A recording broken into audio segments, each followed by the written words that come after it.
Next, our 12th presenter for the day is Sanya with her project, A Transitory Interface, Beej. Namaste.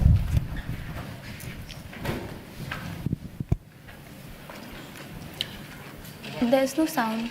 Oh, there's a sound.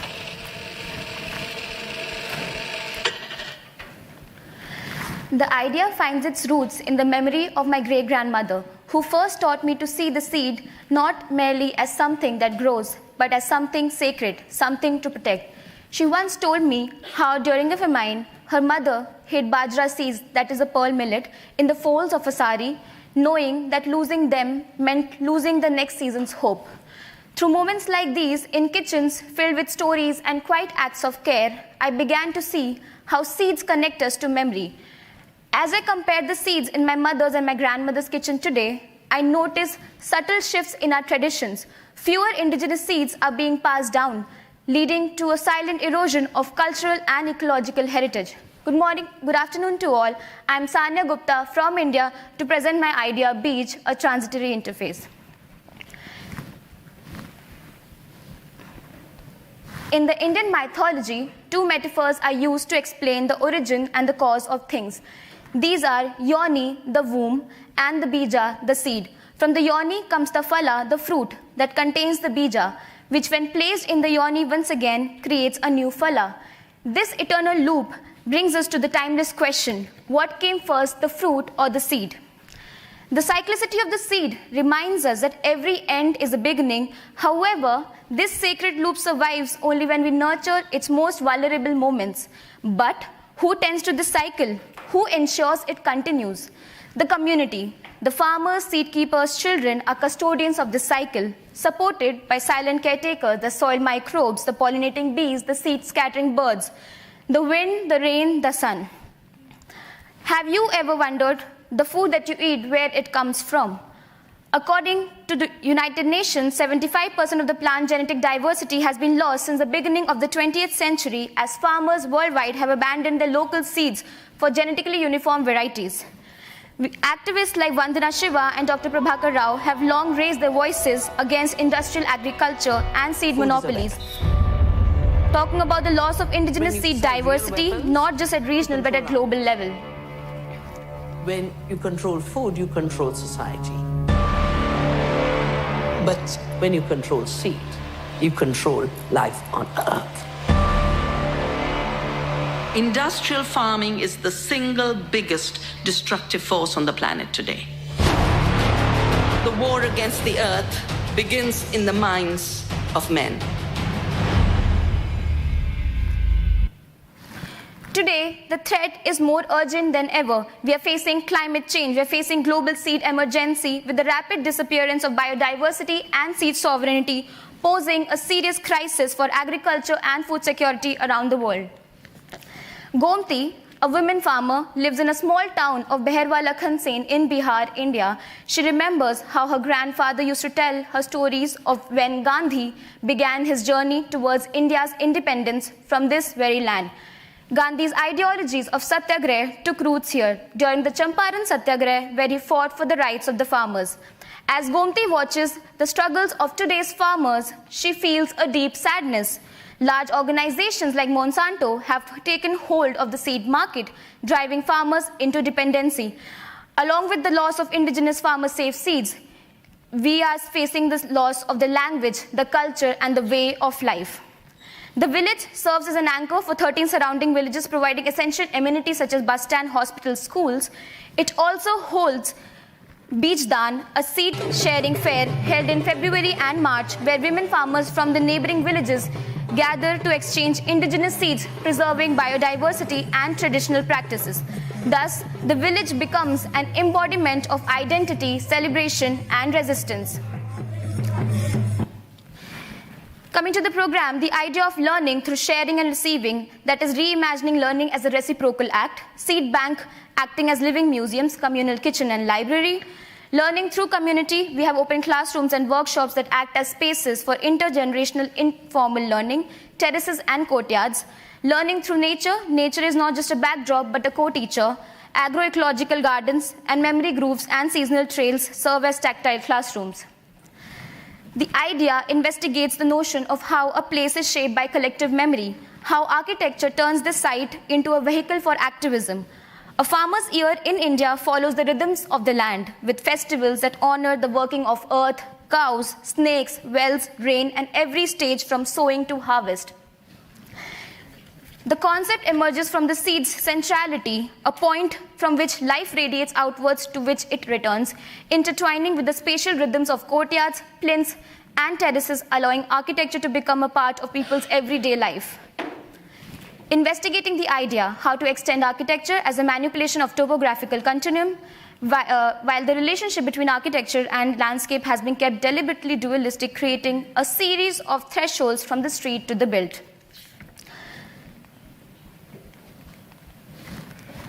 Using the Knowles map as a tool, the design begins with an understanding of the rural fabric, mapping the pause points and designing large open spaces that seamlessly blend with the existing ones, creating a flow that encourages movement, rest, and connection.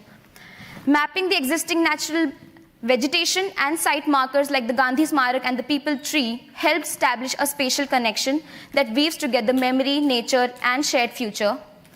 Connection to the fields, diverging out on the fields while still maintaining central connection to the People Tree. The western facade is opened out to create a strong connection between the built and the unbuilt.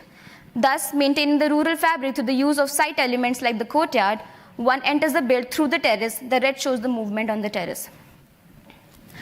Women have long been the quiet keepers of seeds, their hands preserving stories of soil and sustenance.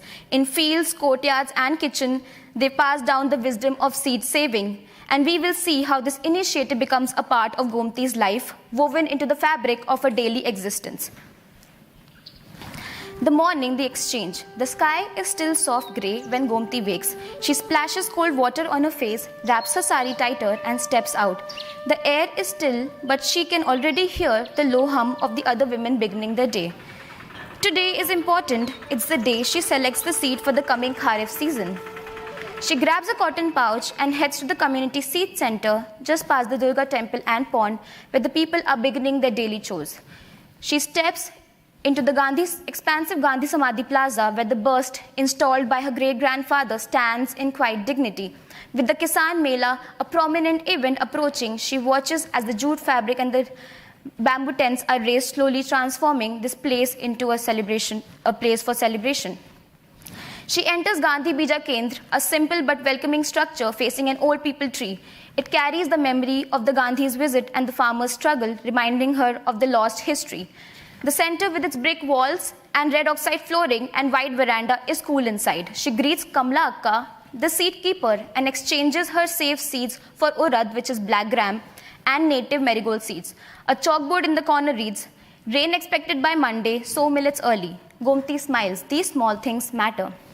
It's time for Gomti to head to the fields, to sow seeds in the organic farming patch, techniques recently taught by an agriculturist who had visited the village.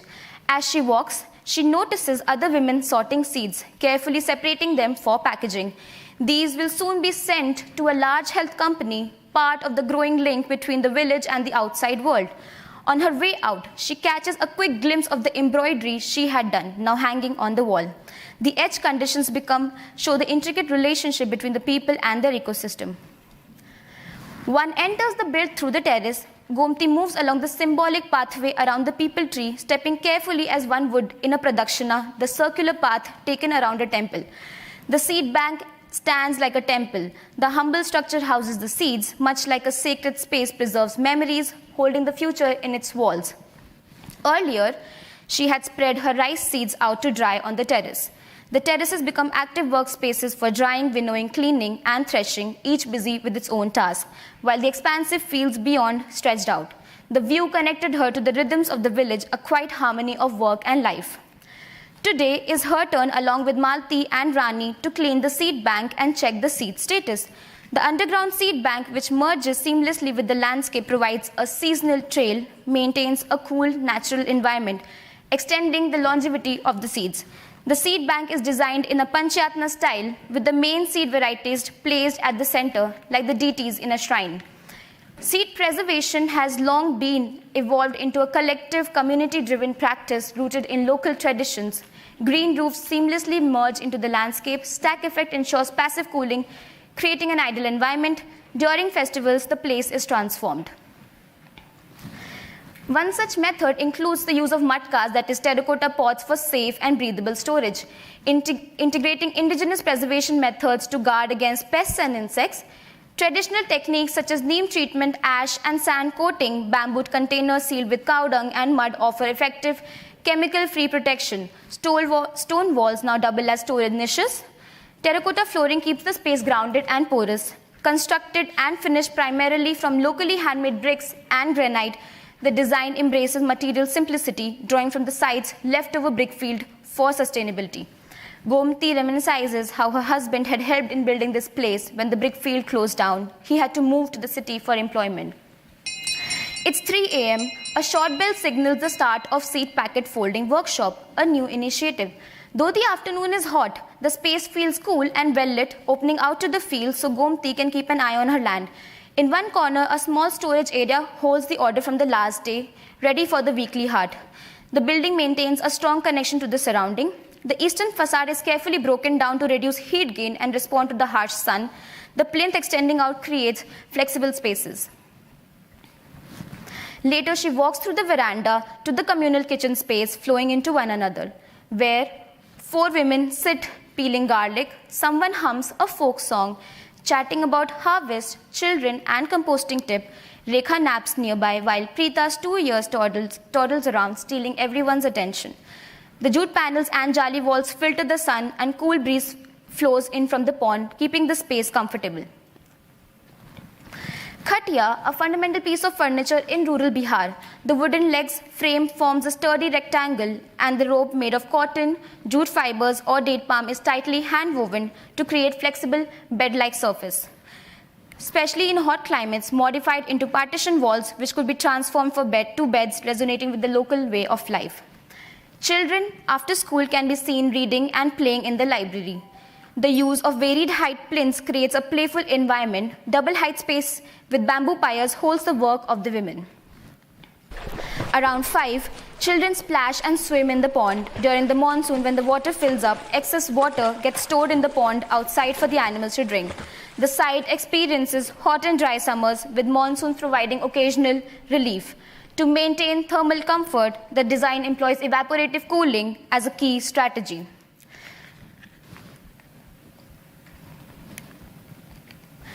There's excitement in the air. A renowned agriculturist from the city is visiting for a workshop on organic farming.